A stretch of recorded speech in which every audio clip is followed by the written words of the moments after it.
Sean Myers of the Westmoreland Sports Network looking at the WPIAL softball playoffs. I'm now joined by Dutch Harvey, the head coach of the Yough Cougars, as they embark in the 3A postseason. And Dutch, back in the playoffs once again. I know that's been a familiar destiny for the Yough Cougars over the years. And so that's a big accomplishment. Congrats on that. And now you have to try to make a postseason run again. You'll be in the 8-9 matchup. Before we get into the postseason, how did you evaluate how the regular season unfolded for what's a pretty youthful team? Yeah, we're pretty young, so we had a couple injuries there. About halfway through, it kind of slowed things down. But the kids are back. They're healthy. Everybody's ready to go for the playoffs. I think overall the season somewhat disappointing. We had those couple injuries, and that kind of hurt us. So we lost a couple games I felt that we shouldn't. But the season's over. Now it's playoff time. And like I tell the girls, everybody's at 0-0 now. So we're in good shape. One of those notable injuries was Kylie Fisher, who is your pitcher. And really, I thought it was very impressive as a freshman. What has stood out about her that has allowed her to be so good as a ninth grader? Well, when she's healthy, she has command of her pitches. She has a great array of pitches when she's healthy. So, when she was injured there, it kind of limited her, and that kind of hurt us. But she's done a great job as a freshman coming into this program.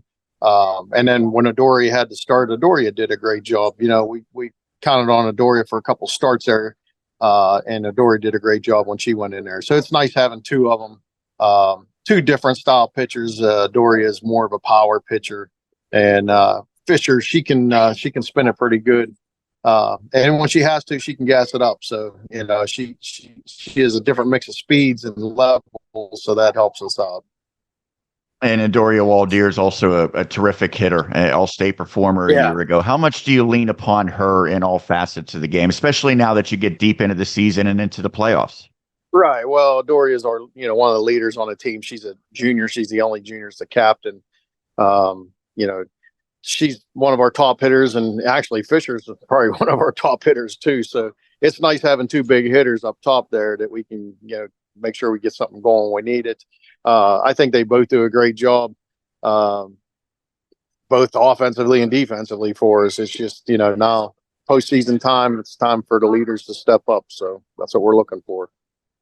So your team gets the number 9 seed, meaning the 8-9 matchup. And without there being home field advantage, there's probably not a major difference between 8 and 9. You go against the McGuffey Highlanders. Yeah. The 9 seed, how did that compare to what your expectations were? I mean, being third out of our section, I fully expected something like that. It's just we needed, a couple more wins there, and it'd been a different story. So, but I expected that, and I think it's a good draw for us. It keeps us. We don't have to play anybody in our section until possibly the third round, so that's a good deal for us. Last year we had to play sophomore in the second round, so it was a different story. Yeah, that's been a great rivalry you've had against the Scotties. I know McGuffey's a team you're not nearly as familiar with. So what's key to have success against the Highlanders? I think with us, we just have to play our game. It doesn't matter who you play. You have to play solid defense. You have to pitch well, and you have to hit. When we hit, we can beat anybody. And I tell the girls that all the time. When we come out hitting, it's a different team. So for us, getting a good start, coming out hitting, I think we'll be just fine playing anybody in this bracket. So you have been guiding this program for over a decade now, and you've had a lot of success, including a state title. When you think of postseason success, what are the ingredients that you need to see?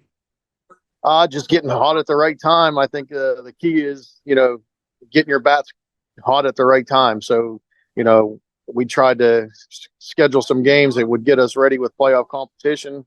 This week wasn't the best for the weather, so that kind of hurt us. But I think getting hot at the right time, it doesn't matter any team. It's just getting hot at the right time, staying hot, staying motivated, especially this time of year with kids graduating and everything.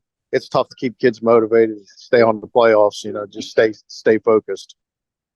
Lastly, I know each year a team has different characteristics, different traits. What do you like most about the 2024 version of the Yough Cougars?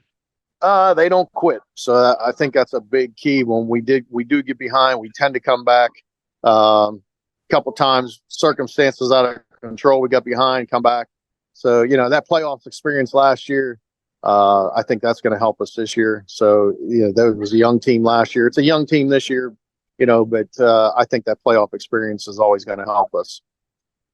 Well, Dutch, thanks for doing this again. I always enjoy talking to you every spring. That means you're in the postseason. So congrats on that, and hopefully you can have a long run.